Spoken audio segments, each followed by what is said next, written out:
As everybody knows, Chevrolet made the official debut of the all-new 2020 C8 mid-engine Corvette, and I want to configure it online right here because they have a configurator available. It's going to be the best Corvette ever. No, you're wrong.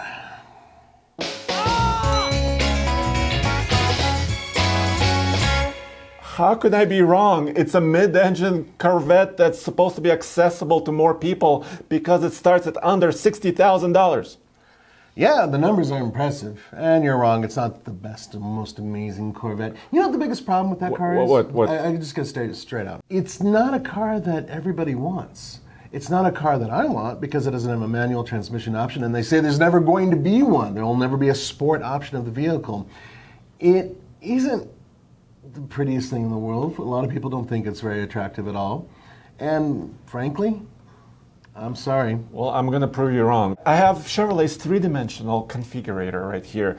And there's a couple of glitches here because we don't have pricing yet. Right. So a lot of these options that we're going to go through... Well, they say it's going to start under 60. Yeah. And which I'm impressed with. Let's just say the numbers really quickly. 6.2-liter, all-new engine, V8, naturally aspirated, so there are no fancy gimmicks, no turbos, no electricity. 495 horsepower, 470 pound-feet of torque.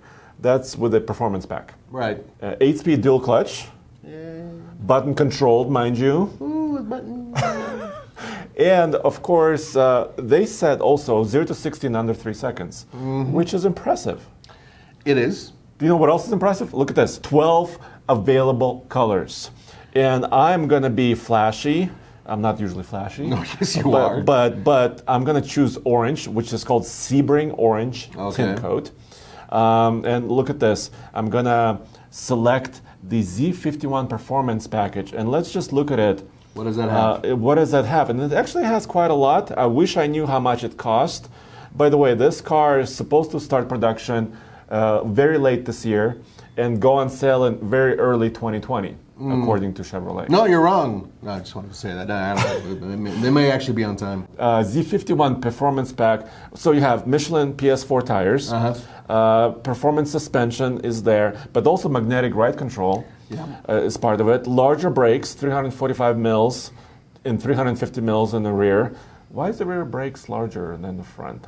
That's because puzzling. you have an engine on the rear, or near the rear. It's a little heavier? Yeah. Nice.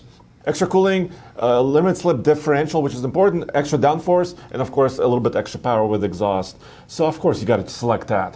Yeah, you do, and I'm willing to bet that's going to add another 10 grand.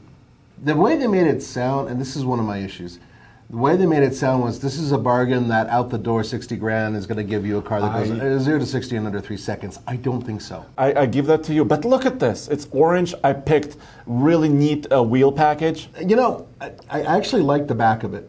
The front, not so much, but I really do like the way they designed the back of it because it still looks like a Corvette. Some people said it looks too much like a Camaro. It does look a little bit like a Camaro, but I like the Camaro butt too. I agree. So you can also choose the color of the little swoosh in the middle, which is the air intakes for the cooling and for the engine. So you can actually make them body color if you want. Do you like that? No. You don't like anything about this. So visible carbon fiber mirrors.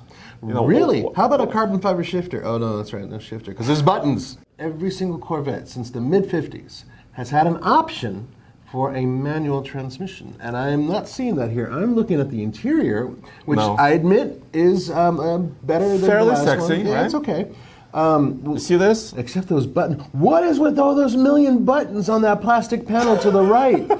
How can you figure that out? That just is like a keyboard from a piano. I don't know, That's dude. crazy. So that's your HVAC Roman is control. going to freak. He'll be like an ape with a computer. You know, he was there. He sat in the car. First of all, he fit. He's a kind of a tall guy. Well, 6'2". the thing about Corvettes is that even from early days, big guys fit in Corvettes because we're big Americans. Yes, and also he didn't have any negative comments to say about the buttons, and I'm shocked because. You cannot tell which button is which unless you look down, right? Yeah, but see, his glaucoma, his age, you can't even really? see those little tiny buttons.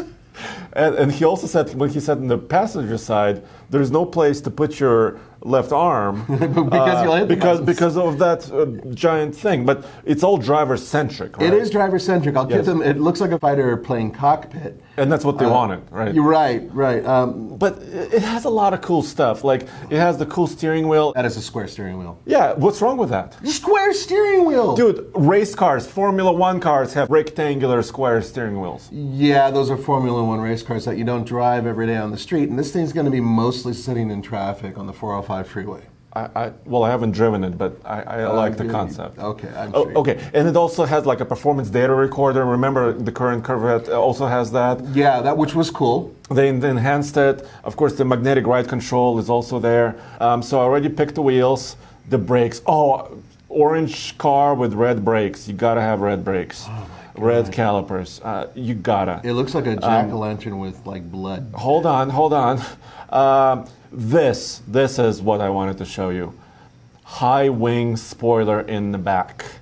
So let me rotate. Booyah! Doesn't this say just boy racer? It's awesome.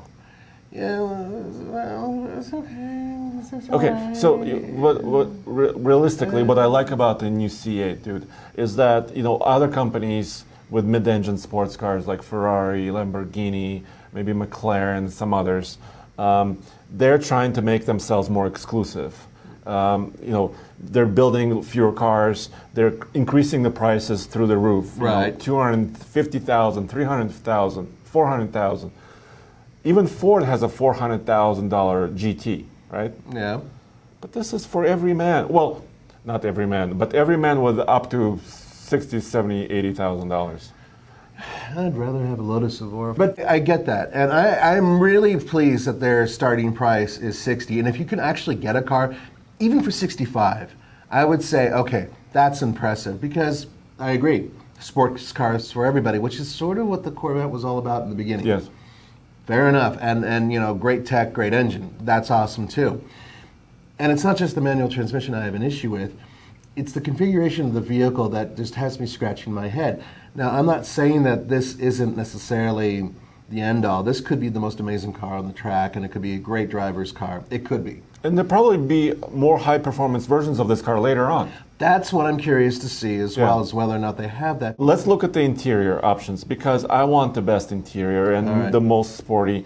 So I'm going to choose the 3LT, which gets you, more leather, and then you can customize it further. Check this out. So you can do interior colors, and I have an orange car with red brake calipers, red engine cover, blue interior. Do you want to go blue? Oh wait, blue and orange. That's Denver Broncos. It is. There it is. Even though they're not really my team, they're my second favorite team. So there you go. Let's look at the interior. I wonder how this is going to look. Oh my God. That is a little polarizing. But the point is, Chevrolet will allow you to mix and match these colors and go nuts. And this is not the end of the configurator. This is just the beginning, so they may actually make things more restrictive later on when they have prices. You can also select different kind of accents, carbon fiber, trim package. Well, I got to select that, of course. More carbon fiber. Seats, there are also different seat profiles, and you can pick the color of your seat belt. Oh, God. So I can have a blue interior, orange seat belts, right? Oh, I thought you were going to go yellow and just be crazy. No, got to have orange. I want my seat belt to match. But see, it says things like where you're removing stuff in order to do that. Did you see that? Oh, they just changed my color to Oh, now you're mahogany. Maroon. Yes. Oh, wow. That is a very, wow. That's kind of 80s. Chevrolet, please. Yeah, wow. No. Yes, I thought you were all in favor of all the changes. That's a god. Oh, wow. That is. Yeah. Well, I don't want my car to look like the 80s living room. I'm hip. The beige colors, the black and beige, black and whites and whatnot, those work really well over the long term, I think. The reality is I haven't driven the car yet, and even though I am disappointed that they're not building a more connected car with a manual transmission, it could be the most amazing driving car in the world. And I've driven amazing cars with, automated manuals, dual clutch, all that stuff, which is basically automatics. So this car, I mean, I've configured, this is kind of my favorite. The headlights can we look at the headlights? Don't they look a little odd. Weird? That's another thing. I mean, I don't mind the grill. I don't mind the hood. I don't mind the humps on the. I said humps. Yes. Over the fenders, but the headlights immediately leaped out at me and kind of looked unfinished. Does that look like that way? It does not say Corvette to me. So what they were trying to do is change the whole architecture of the car, which they did. Yeah. They moved the driver forward. The engine is in the back. Yeah. The whole car, the wheelbase is a little bit shorter. And the back looks like a Corvette, right? But the front, I think it does. The front almost says like McLaren to me. I mean, what do you guys think? I know some of you guys are straight up going, oh, it's ugly or it's great or Nathan, you're screwed up or whatever. I get it. But I'm curious. Just look at the headlights and tell me what you think about those as well. And of course, go back to tflcar.com. We have a lot of information about the upcoming Corvette. And as soon as we get a chance to either see it or drive it, of course, you will see it there. I need to point out one more thing. Yes. Every single vehicle that Andre has configured, if they have an orange, he configures it orange. Why is his Hummer not wrapped in orange? I don't know. Inquiring minds want to know. And also, you're wrong. That's not a revolutionary. And you know, my favorite actual color is blue. I just didn't think blue matched what this Corvette is. I've known you for a while now, and everything you configure, when there's orange, you use orange. So don't tell me that you love blue. You like blue. I like grabber blue, like on a Ford, or like a Subaru blue. You know what I'm saying? Yeah. I like those colors. They're nice. But when I'm configuring stuff, it's always orange. Always orange. Okay. Guys, and go back to tflcar.com for when used views and more Corvette reviews. See you guys.